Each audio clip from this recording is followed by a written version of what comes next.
What's up everybody, Alan here, and in today's gaming news, unsurprisingly, Starfield is a massive hit for Bethesda. Slightly more surprisingly, a popular game has been pulled from Steam, and most surprisingly of all, a Japanese man is being sent to prison for uploading Let's Play videos. This is your Daily Fix.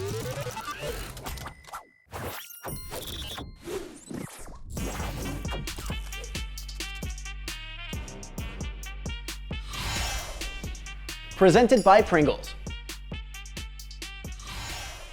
At more than 6 million players, Starfield is officially Bethesda's biggest game launch of all time. It's a remarkable milestone for the RPG developer, which is also home to established franchises like Fallout, The Elder Scrolls, and Wayne Gretzky Hockey. No, really, look it up.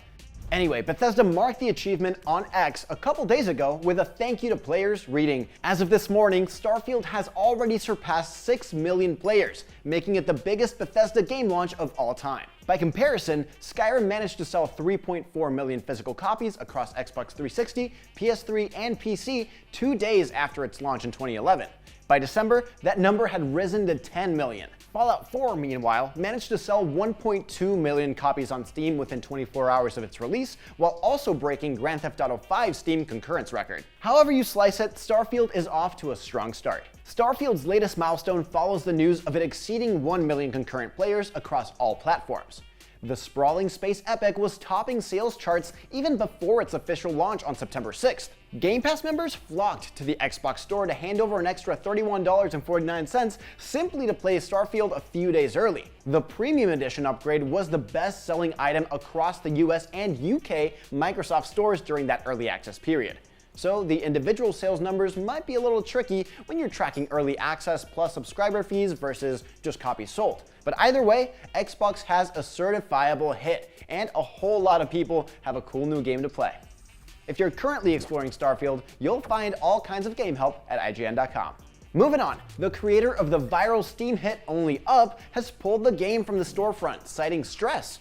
Only Up is a physics-based platformer that went viral in May after high-profile streamers and YouTubers showcased their often futile attempts to make it to the top. In an update on Steam, Only Up's creator described themselves as a solo developer and said the unexpected hit was their first experience of video game development. Only Up is, quote, "a game I did for creativity, to test myself and where I made a lot of mistakes. The game has kept me under a lot of stress all these months. Now I want to put the game behind me." The developer, who published Only Up on Steam under the name SCKR Games, said that they were moving on to their next game, codenamed Kith. The message continues, "What I need now is peace of mind and healing. I plan to take a pause and continue my education in game design and further with new experience and knowledge to direct my energies to my next game with a working title, Kith. It will be a new experience with a new concept with realism, a completely different genre and setting, and the emphasis is on cinematography. This time, I hope the project will be created by a small team.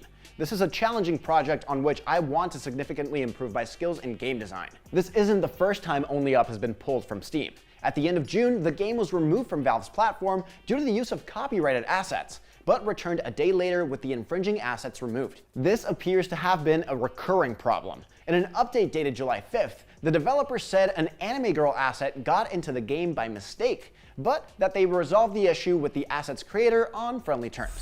But really, who hasn't had an Anime Girl asset make its way into a project by mistake? My expense reports are constantly getting denied because I upload pictures of Rei Ayanami instead of receipts. Anyway, at the time of this recording, Only Up is unavailable to buy from Steam, although its Steam page remains online. The game's title was changed to Not Available, and its developer renamed to Indie Solo Dev. Only Up's mostly positive user review rating and near 13,000 user reviews remain online. And finally, today, a Japanese man has been sentenced to 2 years in prison and fined 1 million yen, around $6,785, after monetizing gameplay videos on YouTube. The nerve. I assure you, we here at IGN would never do such a heinous thing.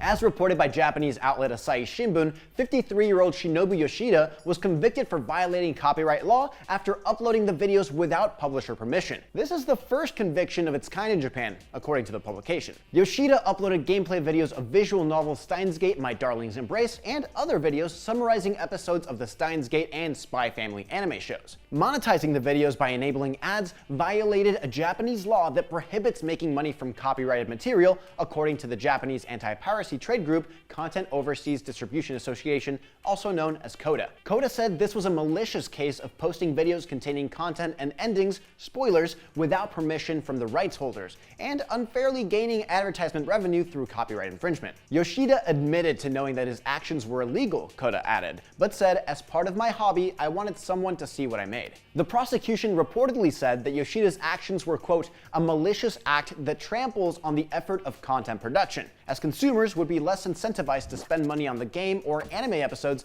after having them spoiled. Frankly, I'm glad that someone is putting a stop to this kind of insidious, parasitic content. Anyway, if you want to know what happens without buying the games, go check out our Ending Explained videos for Final Fantasy XVI and Tears of the Kingdom.